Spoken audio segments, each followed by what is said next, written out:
En este video vamos a hablar sobre fuentes de luz. Tenemos dos principales fuentes de luz. La luz natural, entre ellas tenemos el sol, los relámpagos, incluso en los insectos como las luciérnagas. Y tenemos luz artificial, que es la producida por el hombre, que viene en formas de bombillos como la conocemos. Tenemos diferentes tipos de bombillos como las lámparas fluorescentes, las lámparas mixtas, los diodos que normalmente se consiguen como componentes electrónicos. También tenemos las halogenadas de alta presión, baja presión, etc.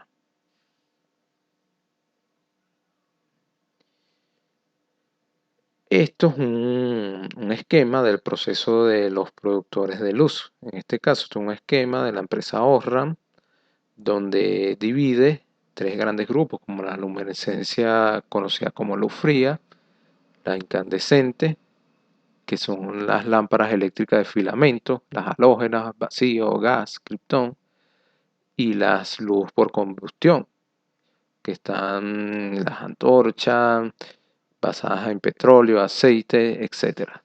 Pero estas son basadas por estos componentes, las que son de luz fría.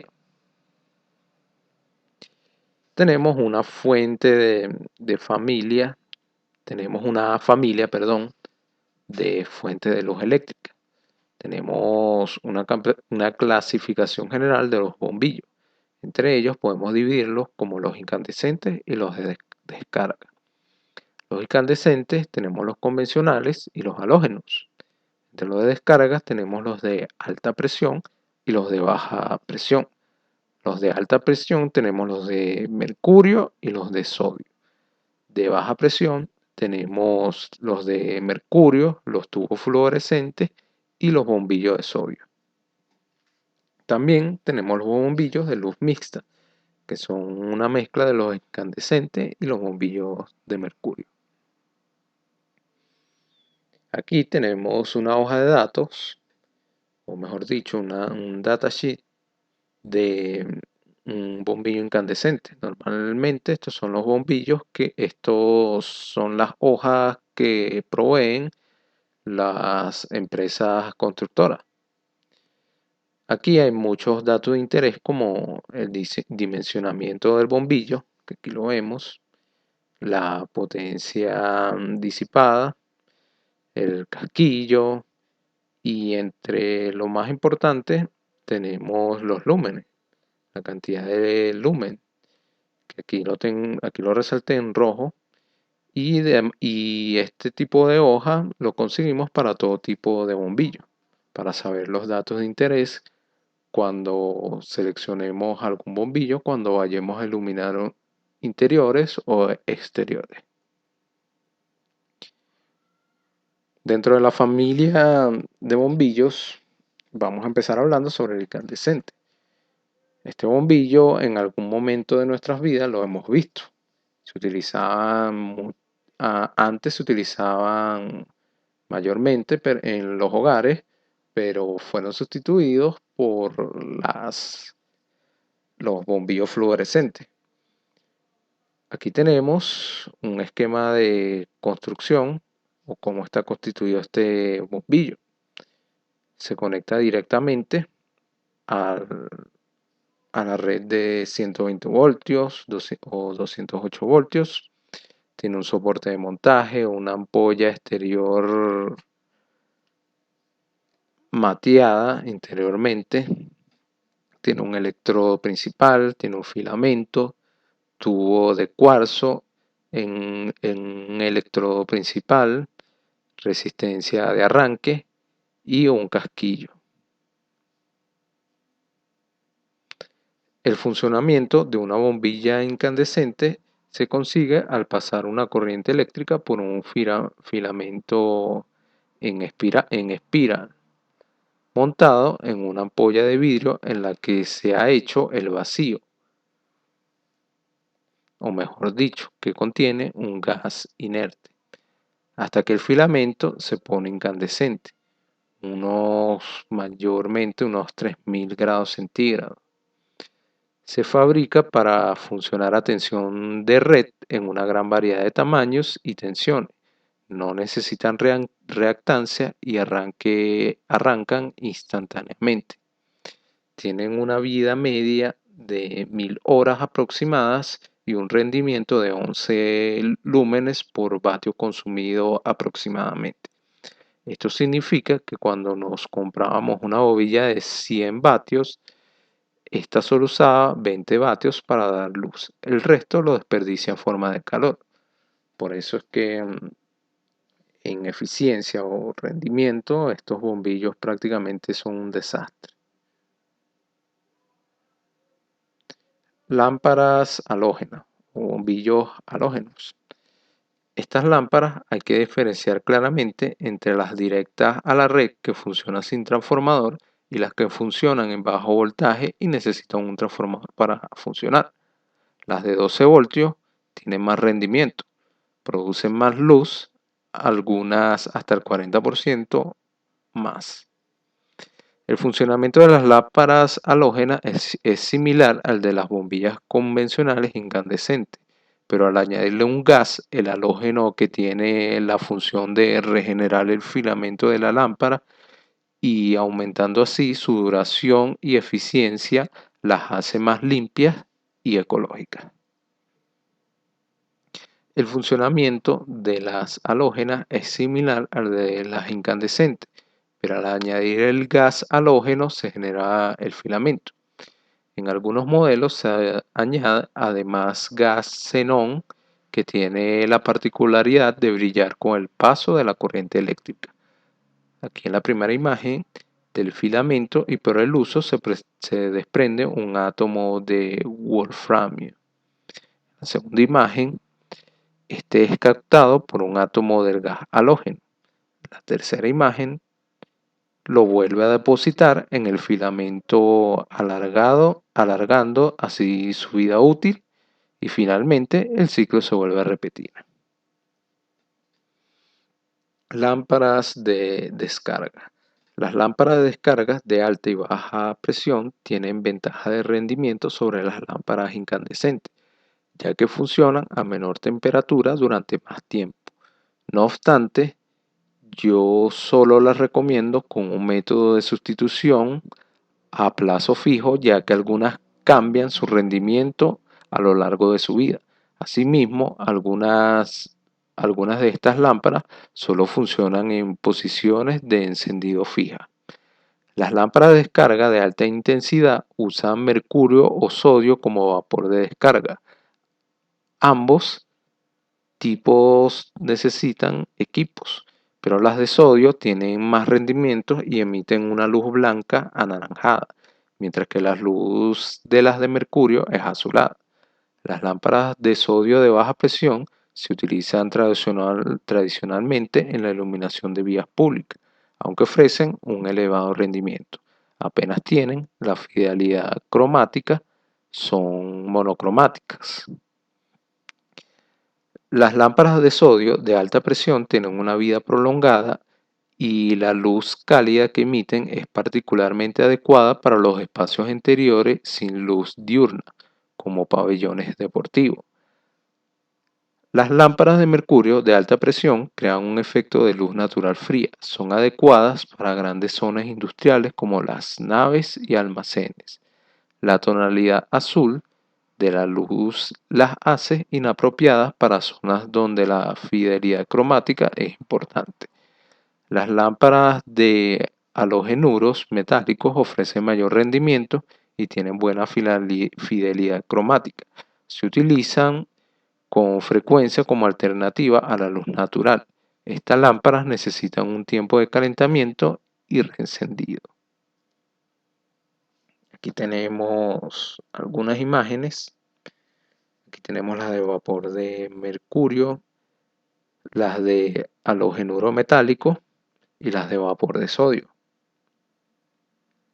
Entonces, aquí tenemos, cada una tiene una forma de ampolla, tienen un quemador y la potencia. Entonces, las de vapor de mercurio, que son estas que tenemos aquí, tienen una potencia de 50 a 1000 vatios. y la forma de ampolla es elipsoidal. Esto es una manera que podamos reconocer este tipo de lámparas. Las de halogenuro metálico tienen un quemador cerámico, cuarzo. La forma de ampolla es elipsoidal, tubular de un casquillo o tubular de dos casquillos, como el caso de esta que vemos aquí que tiene dos casquillos. La potencia va entre 20 a 2000 vatios. Las de vapor de sodio tenemos formas elipsoidal, tubular de un casquillo y tubular de dos casquillos. Entonces este tipo debemos tener cuidado porque quizás por la forma y si no tenemos los suficientes indicativos podemos confundir una de vapor de mercurio con una de vapor de sodio.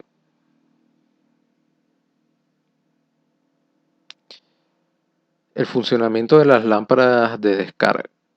El funcionamiento de estas lámparas es similar al de la fluorescente de baja presión. Al paso de la corriente eléctrica, los electrones interactúan químicamente con los átomos de los gases generando generando en el proceso energía que convertimos en luz visible gracias a los recubrimientos de la ampolla.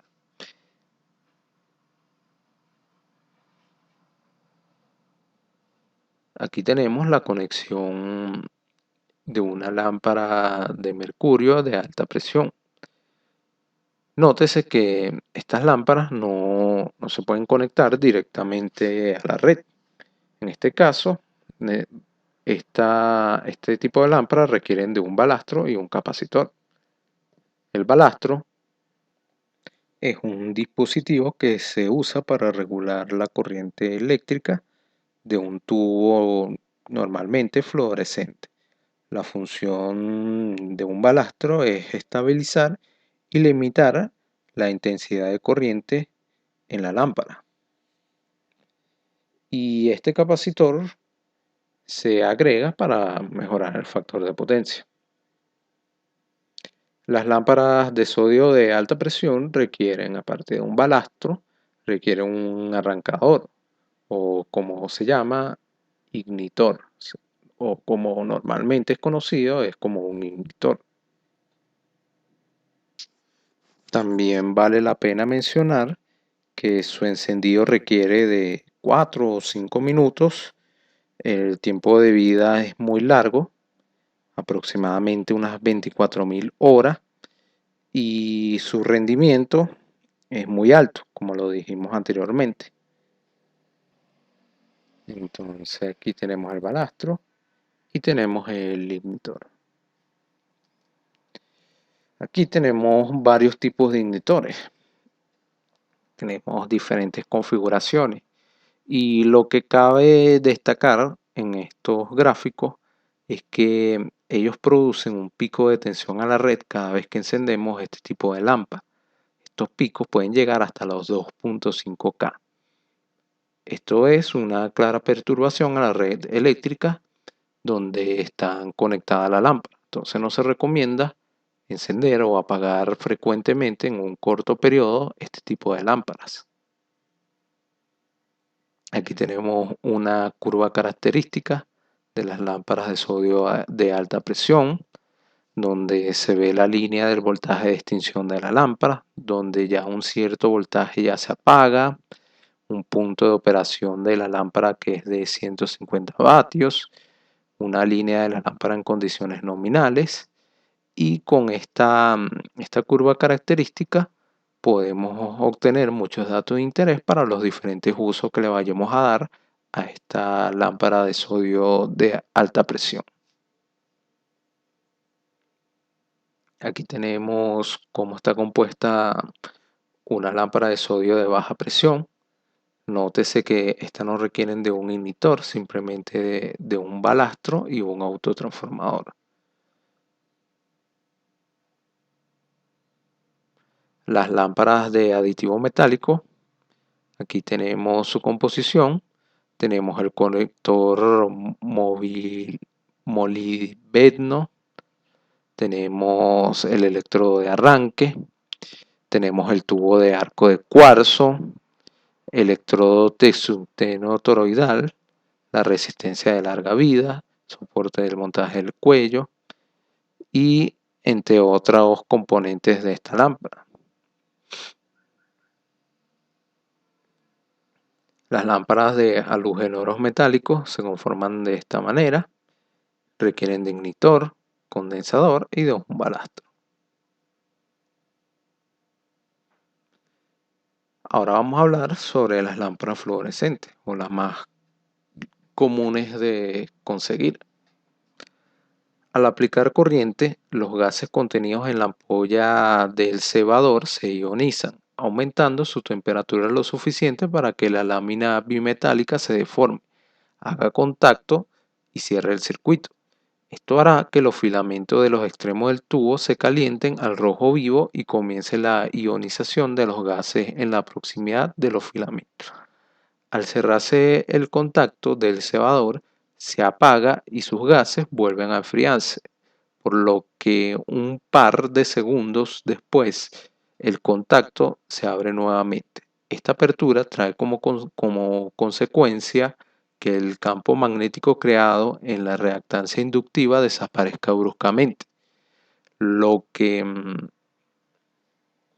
lo que trae como consecuencia, de acuerdo a la ley de inducción de Faraday, la generación de un pico de alta tensión o autoinducción que termina de ionizar los gases. Se forma plasma conductor dentro de todo el tubo fluorescente y por lo tanto lo atraviesa una corriente de electrones que interactúa con los átomos de Hg, Ar y Ne, excitándolos, los que emitirán la luz al desexcitarse, principalmente en la región UV o región ultravioleta. Al pasar por el recubrimiento del fósforo, cambia la frecuencia de la luz y la convierte en visible para nosotros. Según la proporción de Fox del fósforo rojo, verde o azul, conseguiremos diferentes tipos de luz. Aquí tenemos un resumen del proceso. En el interior del tubo y al pasar la corriente eléctrica, los gases de mercurio, argón y neón interactúan entre sí. Los electrones y los átomos son desplazados y al hacerlo generan energía. Parte de ella se convierte en luz ultravioleta. Luego esa luz es filtrada por el recubrimiento interior del tubo y se convierte en luz visible. Este es el resumen de todo lo que acabamos de decir. Aquí tenemos un esquema de cómo están compuestas estas lámparas fluorescentes. Tienen su casquillo, electrodo, flujo de electrones, recubrimiento fluorescente, tubo de descarga y otro casquillo para alimentar o cerrar el circuito. Aquí tenemos una hoja característica de las lámparas fluorescentes ahorradoras. Tenemos el dimensionamiento, los vatios, entre otros datos. Lámparas fluorescentes compactas. Las lámparas fluorescentes compactas se pueden encender y apagar arbitrariamente. Aquí tienen un balastro de alta calidad que permiten una larga duración y ahorran energía. Tienen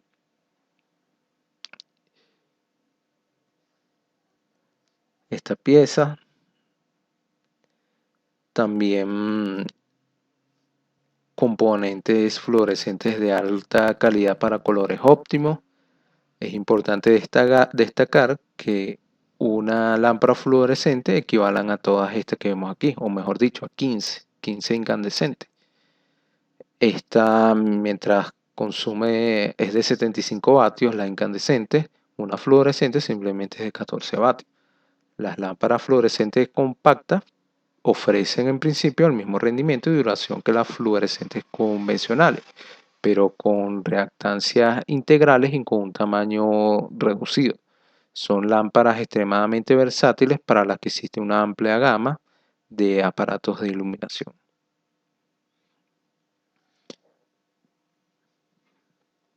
Las lámparas fluorescentes compactas son fuentes de luz que día a día ganan adeptos. Existe aún hoy un concepto equivocado acerca del color de las lámparas fluorescentes. La imagen generalizada es que la luz del tubo fluorescente es fría. Esta idea se debe al color desagradable de los primitivos tubos llamados luz día, en la cual tenían poco y nada. La mayoría de los modelos de lámparas fluorescentes pueden obtenerse en la actualidad en 4 temperaturas de color, de 2700K, 3000K, 4000 y 6500K.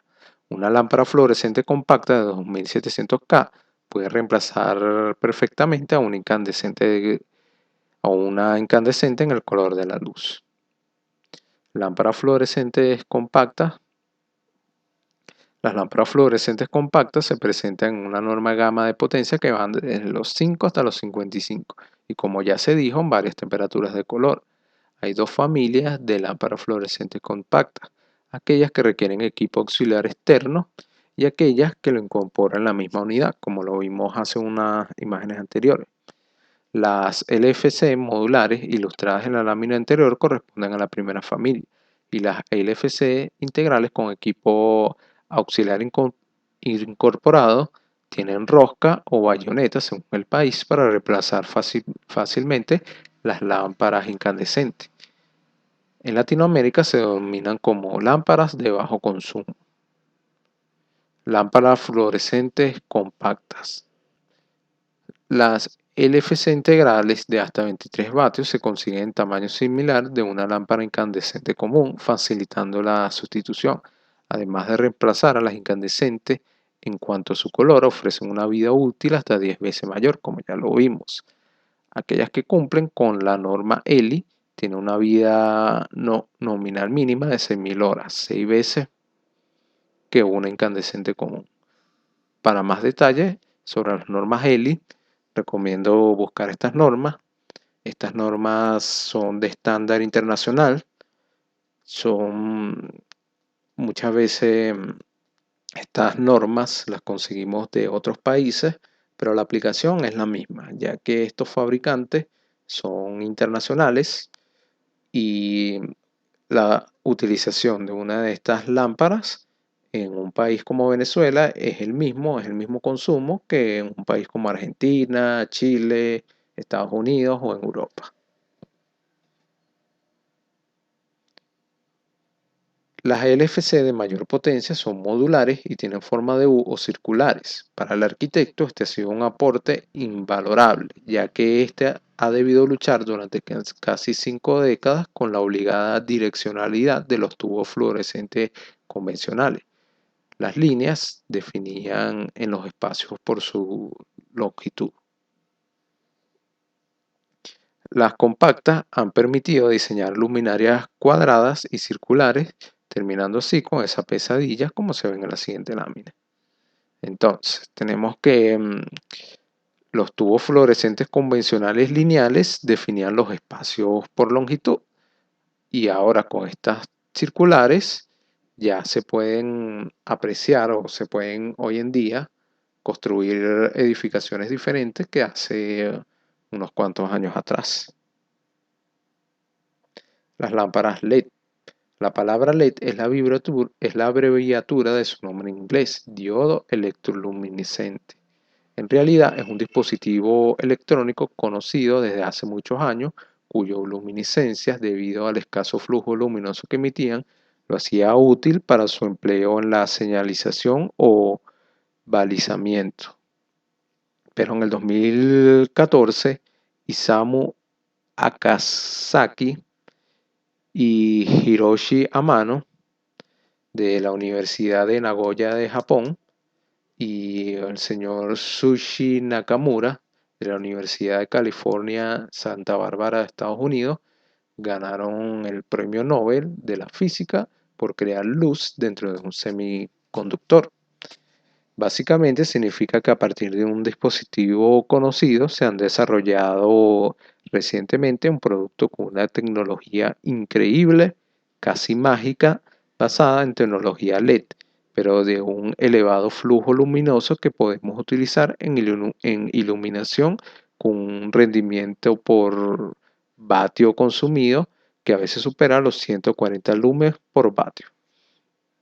El desarrollo clave de esta transformación fue el descubrimiento de las características y prestaciones de un LED de nitruro de galio, que hizo posible obtener la luz blanca de un semiconductor. Cuando un LED se encuentra en polarización directa, los electrones pueden recombinarse con los huecos en el dispositivo, liberando energía en forma de fotones. Este efecto es llamado electroluminiscencia y el color de la luz correspondiente a la energía del fotón se determina a partir de la banda de energía del semiconductor. Por lo general, el área de un LED es muy pequeña, menor a 1 mm², y se pueden usar como componentes ópticos integrados para formar su patrón de radiación. Aquí tenemos el LED polarizado por este voltaje. Para obtener una luz que nosotros percibamos como blanca y que tenga una buena reproducción cromática, el chip se recubre con una capa de fósforo y absorbe o filtra la luz azul que emite.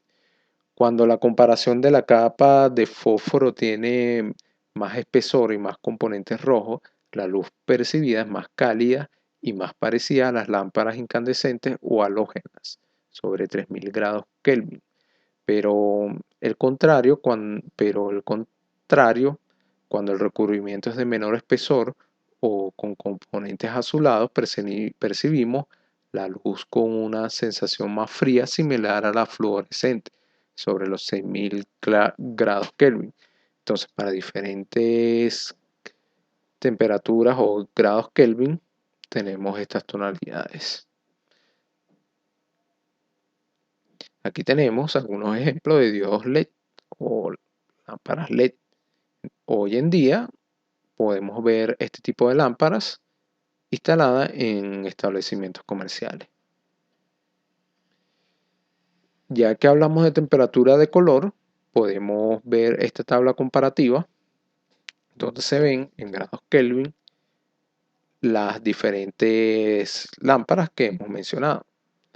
Entonces, lo que es más interesante es la que tiene mayor cantidad de grados Kelvin, son las fluorescentes de fósforo y las de trifósforo de flúor trifósforo de luz.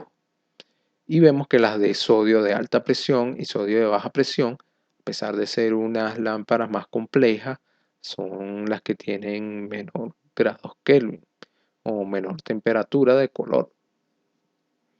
También las incandescentes no se quedan atrás, que utilizan una temperatura de color de 3000 grados Kelvin. También si hablamos de eficiencia, las lámparas ganadoras podrían ser las de sodio de baja presión. Como ya mencionamos, tienen una alta eficiencia, mientras que las menores eficientes son las incandescentes. Las fluorescentes ganan por mucho a las incandescentes, como ya lo hemos visto.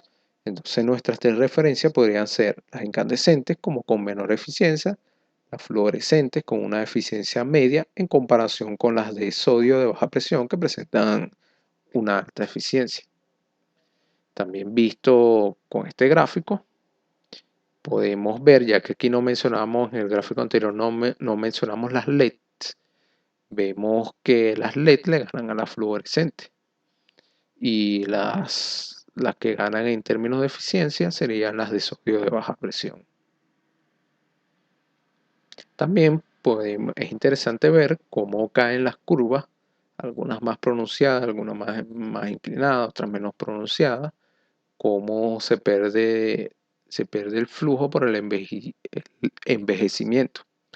Tenemos la de alta presión, cómo va decayendo la curva, mientras que vemos que las de alta presión caen un poco más lento. También tenemos las características de encendido de las lámparas. Más adelante voy a hablar sobre un pequeño experimento de cómo se comporta el voltaje y la corriente en una lámpara de sodio de alta presión, cómo es la característica de encendido, tanto de corriente como voltaje. las características eléctricas de las lámparas. Estos gráficos son muy importantes ya que nos dicen cómo se comporta la tensión de la red y cómo se comporta el flujo, que sería la intensidad de la corriente, la tensión de la lámpara y la potencia. Tenemos para la de sodio de alta presión, la de baja presión, la de mercurio de alta presión, halogénuros metálicos y finalmente la curva de distribución espectral de diferentes lámparas. Estas curvas, como ya mencionamos, nos dicen la, la relación que existe entre la energía emitida y la longitud de onda de la radiación. Entonces, cada fuente de luz emite una radiación electromagnética distinta, lo cual vemos en esta imagen. Aquí tenemos para estos colores la lámpara incandescente entre un amarillo y un anaranjado rojizo, las de vapor de mercurio, las de vapor de sodio.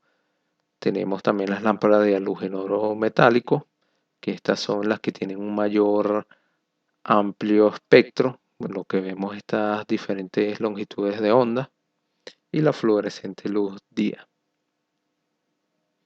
Con esto finalizo este video. Sin más nada que agregar, los invito a continuar en el próximo video.